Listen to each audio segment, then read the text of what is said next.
This is how you're going to create folders in Noteful and how to organize your files. So making folders in Noteful is really simple. All you're going to do is click right over here on the Folders tab, and if you don't have anything there, that's totally fine. You're going to click right here on this plus button, and then you're going to click New Folder.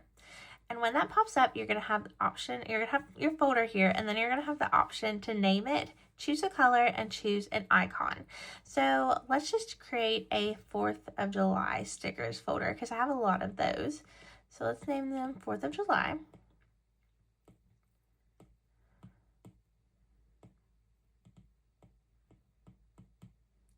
And I'm going to make this red.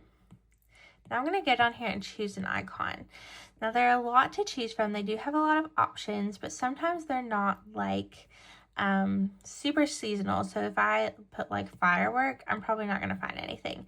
But if I did a star, I'll most likely find something. If I can type today, my goodness. There we go, star. So I'm going to hit create.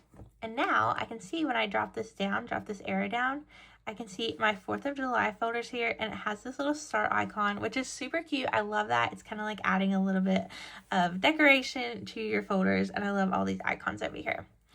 So I have my 4th of July folder here, but let's say I don't really like it at the very bottom. I kind of want this to fall right under summer stickers and in order of my holidays. So to be able to move your folders around, you're just going to long press on it, and then I'm just going to move it right here when this line pops up after summer stickers. And it moved right here, but it also moved over here, and now I can see this right after my summer stickers.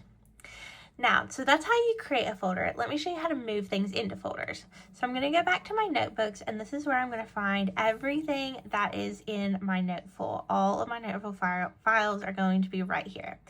Now I'm going to scroll down until I find some 4th of July stickers. Now I have some right here, these I Love America stickers. Right now they're in my summer stickers folder, but if I want to move those to 4th of July, all I'm going to do is long press and then drag it right over to 4th of July, and it's going to move it to that 4th of July folder. It changed the number there to 1 document, and I can see right here it changed to 4th of July folder. And if I click on that, here's where I can see my 4th of July folder. So that's how you move documents and sticker sets into different folders, and you can tap down through here and see what you have in each different folder. Now the one drawback to folders is that you can only have one notebook or document in one folder, which means that if you wanted your 4th of July stickers to also be in a summer stickers folder, you couldn't do that, but you could do it with tags. So in this next video, let's talk about what Noteful tags are and how to use them.